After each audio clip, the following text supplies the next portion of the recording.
brightest day. I'm determined to beat you at this game. I'm Batman. Booyah. Goodbye, my son. My hopes and dreams travel with you. Listen to come aboard. Bien le bonjour les Inks et aujourd'hui nous allons parler du 17ème épisode de la saison 1, See No Evil, qui est un de mes petits préférés, c'est mon épisode chouchou celui-ci. Plus je vais avancer dans cette rétrospective, et moins j'aurai de choses à dire, parce qu'il y a déjà beaucoup d'éléments que j'ai mentionnés, je ne vais pas revenir dessus à chaque fois, sinon je vais rabâcher tel un vieux, et donc plus on va avancer dans la rétrospective en fait, et plus je vais me contenter uniquement de vous résumer les intrigues et de vous dire grosso modo en quelques mots pourquoi j'ai apprécié l'épisode en question. Hein, voilà. Ça va pas aller plus loin parce que le gros a déjà été dit, ne serait-ce que dans le premier épisode d'introduction dans lequel j'évoquais la série dans son intégralité. See No Evil nous raconte l'histoire d'un homme qui, après avoir sombré dans le crime, perd sa femme, puisque cette dernière décide de divorcer plutôt que de rester en compagnie d'un criminel.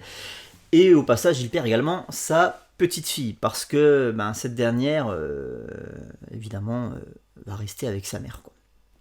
Et lui, il l'a très peu connue, sa gamine. On imagine qu'elle était très très jeune au moment où le couple s'est séparé, parce que là, déjà dans l'épisode, elle doit avoir quoi, peut-être 6 ou 7 ans, et elle ne se souvient pas de son propre père. Donc on imagine que, que ça s'est passé il y a peut-être 4 ou 5 ans en arrière. Et donc, il revient après toutes ces années avec une technologie qui lui permet de se rendre invisible et de rendre invisible n'importe quel élément, n'importe quelle pièce de vêtement, n'importe quel objet qui rentrerait en son contact. Donc c'est craqué.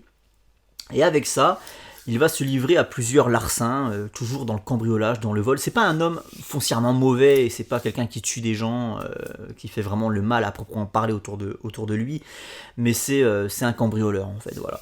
Et donc il va utiliser évidemment ses facultés d'homme invisible pour aller cambrioler des bijouteries, ce genre de choses.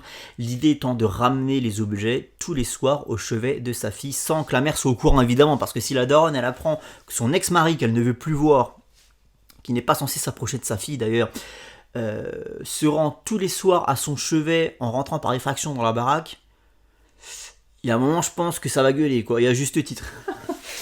donc voilà l'idée en fait, l'homme est persuadé qu'avec des colliers de perles, qu'avec des bagues, il va récupérer, en fait il va retrouver l'amour de sa fille. Batman va enquêter, évidemment. Alors c'est con de dire ça, mais Batman enquête énormément dans cette série, quoi. Il y a beaucoup de séquences d'infiltration, tu sais, Batman qui rentre dans des locaux par effraction, et en fait il va fouiller dans des casiers avec sa lampe de poche, là, il va éplucher des dossiers, afin d'acquérir des informations sur les personnages qui l'entourent. Ça a été tellement peu fait au cinéma que c'est toujours très très bien de retrouver ce côté détective de Batman. C'est quand même l'âme du personnage, c'est le meilleur détective du monde, et la série nous le rappelle constamment parce que dans tous les épisodes, on aura la petite séquence d'infiltration de Batman. Voilà, donc ça c'est quand même très important de le rappeler. Donc Batman va comprendre en fait que cet homme est déterminé à retrouver l'amour de sa fille coûte que coûte, même s'il doit aller jusqu'à la kidnapper. Donc forcément il va essayer de se mettre sur sa route et de l'en empêcher. Un épisode qui me parle beaucoup. Voilà. Je suis père de famille et c'est vrai que l'histoire de ce mec me touche énormément, quoi. Et personnellement, bon, c'est un peu le titre de l'épisode, je vois pas vraiment de mal en fait dans les agissements de ce gars. Alors attention, c'est peut-être pas la manière la plus à droite que de rentrer par effraction chez quelqu'un tous les soirs pour aller communiquer avec ta gamine en étant invisible et en lui cachant ta véritable identité. C'est peut-être pas forcément la façon la plus à droite de regagner la confiance de tes enfants. Mais cet homme, il est au pied du mur, en fait, il n'a pas d'autre solution, et donc la fin justifie les moyens. S'il doit aller jusqu'à enlever sa propre gamine, ne serait-ce que pour lui parler, en fait, pour l'avoir près de lui, il ira jusque-là. Voilà, c'est un homme désespéré, et on peut comprendre pourquoi. Ça doit être très très compliqué de vivre loin de son enfant, d'autant plus que la mère menace de déménager de Gotham, ce qui fait que ça sera encore plus compliqué pour lui de voir sa gamine. Donc on ne sait pas vraiment ce qu'il a fait dans le passé, On sait pas vraiment pourquoi sa femme lui ou une haine aussi grande, parce que très clairement elle lui dit qu'il ne doit pas plus jamais approcher de sa gamine, mais c'est terrible de dire ça, quoi.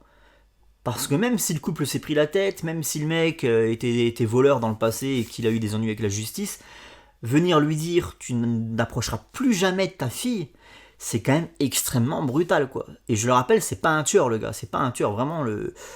L'animé nous le prouve à plusieurs moments. Il a l'occasion de tuer, il a l'occasion vraiment de faire du mal parce qu'il est invisible, et à aucun moment il cherche à le faire. Lui, tout ce qu'il veut, c'est récupérer des objets de valeur pour sa fille.